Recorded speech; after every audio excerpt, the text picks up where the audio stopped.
She was found dead in her own living room. A single gunshot to the head, her hands tied behind her back with Christmas lights.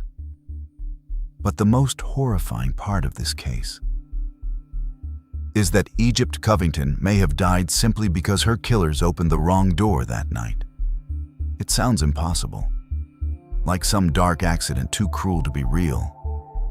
Because when police stepped into that house and saw the way she had been bound, the way she had been executed inside her own home, everything about the scene suggested this was not a random burglary. It felt personal, deliberate, violent. It looked like rage, revenge, hatred. Someone who knew her, someone who wanted her dead. And for years, that is exactly why suspicion fell on the men closest to Egypt. Her boyfriend, her ex-boyfriend, the men who had passed through her life. Men who may have loved her too much, or hated her enough to kill her.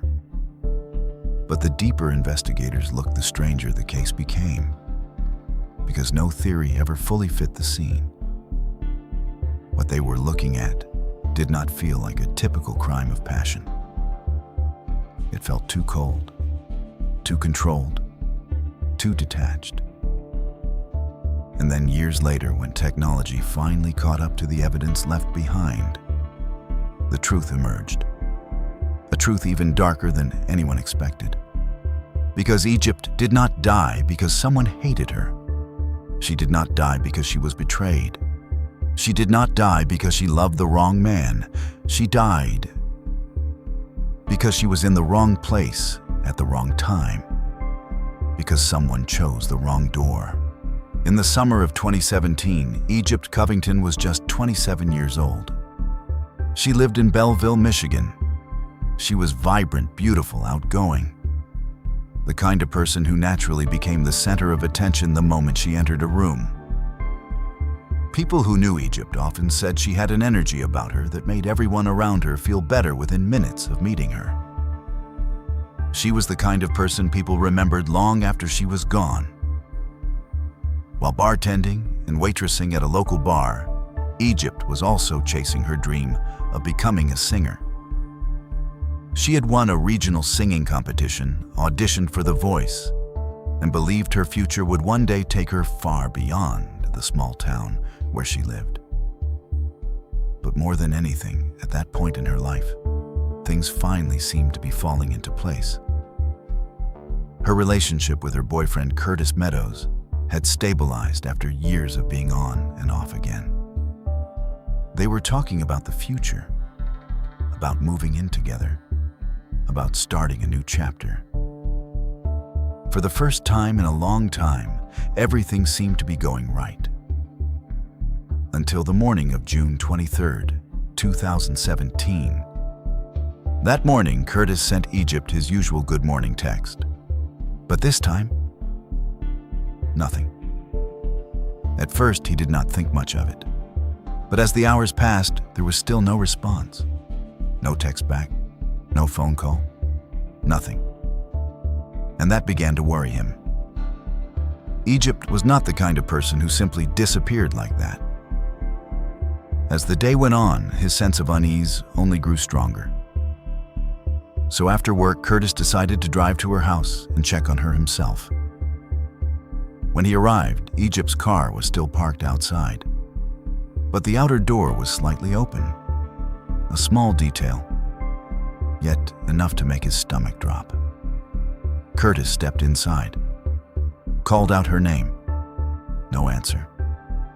Then he saw Egypt's dog running toward him, almost as if it were trying to lead him somewhere. He followed the dog into the living room, and everything stopped. Egypt was lying there, motionless on the floor, her hands bound behind her back with Christmas lights. Blood pooled around her head. Curtis panicked, ran outside, and called 911 through sobs and screams. But by the time police arrived, it was already too late. Egypt had been shot in the head, execution style, clean, precise, no hesitation. The scene immediately led investigators to believe this was not some random break-in. a young woman tied up with an object found inside the home, then executed in the middle of her own living room, that suggested the killer had confronted her, controlled her, spent time with her. It suggested whoever did this may have known her personally. And like in almost every homicide investigation, the first person police looked at was the current boyfriend. Curtis Meadows quickly came under scrutiny, but he cooperated fully, turned everything over, took a polygraph, showed no signs of deception. There was no physical evidence linking him to the crime scene. Then attention shifted to her ex-boyfriend, Kenny Mikulak. And this time, things became more complicated. Just days before Egypt was killed, Kenny had gotten into a heated argument with her at a local festival. According to people close to Egypt, she had planned to make it clear to Kenny that she no longer wanted him in her life. Kenny reportedly struggled to accept that she had moved on, and to police that looked like the perfect motive. A rejected man, a bruised ego, a burst of anger. Worse still, Kenny failed his polygraph. And just like that, nearly the entire town believed the police had found their killer. But there was one problem. They could not prove it. No DNA, no witnesses, no surveillance footage, no weapon, no confession, just suspicion. And suspicion is not enough to convict anyone. Time passed, months turned into years. The case went cold, no answers. No arrests, no closure. And in the meantime, Egypt's own family began to fracture beneath the weight of suspicion. Some believed Kenny had done it. Some believed police were chasing the wrong man.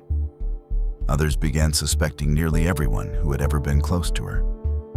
Family, friends, the community. Everyone became divided by the same question. Who did this and why? Because the longer the case remained unsolved, the stranger it seemed. No one could understand why someone would murder a woman like Egypt in such a brutal way. There was no obvious robbery, no sign of assault, no logical motive. Just a crime scene far too violent for what appeared to be a completely random victim. Then in 2020, when the Michigan State Police took over the case, everything changed. The new investigators went back through the file from the very beginning. And almost immediately, they realized something maybe everyone had been looking in the wrong direction for years. They began re-examining the evidence using newer technology, especially the Christmas lights used to bind Egypt's hands. Back in 2017, the lab had recovered unknown DNA from them. But at the time, the sample was too weak to identify. Now the science had improved. And at last, investigators were able to generate a full profile. The DNA matched a man named Timothy Moore, a name that stunned everyone. Because Timothy Moore had absolutely no known connection to Egypt Covington. He was not an ex, not a friend, not a co-worker. No one in her family even knew who he was. And overnight, that discovery changed everything. If Moore did not know Egypt, then why was his DNA on the very thing used to tie her up the night she died? Investigators dug deeper. They analyzed geofence data from around the crime scene during the time of the murder, and what they uncovered was chilling. A phone had been inside Egypt's home at the exact moment she was killed. That phone belonged to another man, Shandon Groom. As detectives continued tracing digital records, nearby surveillance cameras captured Groom's blue truck near Egypt's home that same night. Two names, two strangers, both from Ohio, neither with any known connection to the victim. Yet somehow both had been there the night she died. At that point, this was no longer a domestic homicide investigation. It had become something much stranger. The question was no longer which man in her life killed her. Now it was, why were two strangers from Ohio inside Egypt Covington's home that night. And then the answer came from a third name, Shane Evans, Moore's half-brother, a man who lived near Egypt, a man who had once done lawn work for her, a man who knew the neighborhood well. When questioned, Evans eventually confessed. And what he revealed was so unbelievably stupid and so horrifying, it almost sounded unreal. According to Evans, he knew the other side of the duplex where Egypt lived belonged to neighbors rumored to be growing medical marijuana. He knew they were about to leave town. He believed there would be drugs and cash inside. So he agreed to help Moore and Groom rob the place. The plan was simple. Evans would drive by and point out the house. Moore and Groom would follow behind in their truck. Break in, take what they could, leave. But there was one problem, one tiny mistake, one mistake that cost someone her life. In the darkness that night, Moore and Groom chose the wrong door. Instead of entering the unit on the right where their intended target lived, they walked into the one on the left. Egypt's home, inside Egypt, was alone. And the moment she saw two strange men forcing their way into her house, she became the only thing standing between them and being identified.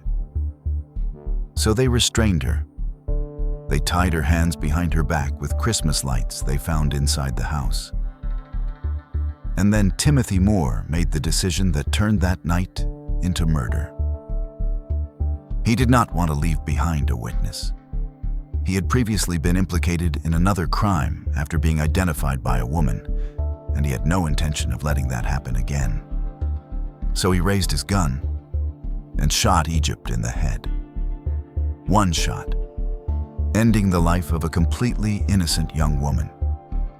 Not because of hatred, not because of personal motive, not because of passion, simply because she saw the face of the wrong man. When the truth finally came out, the entire community was stunned. After years of suspecting her ex-boyfriend, after years of believing this had to be personal, after all that time, it turned out Egypt did not die because of drama. She did not die because of jealousy. She did not die because of betrayal. She died because three reckless men planned a robbery and were too careless to choose the right door. Timothy Moore, Shandon Groom, and Shane Evans were eventually arrested.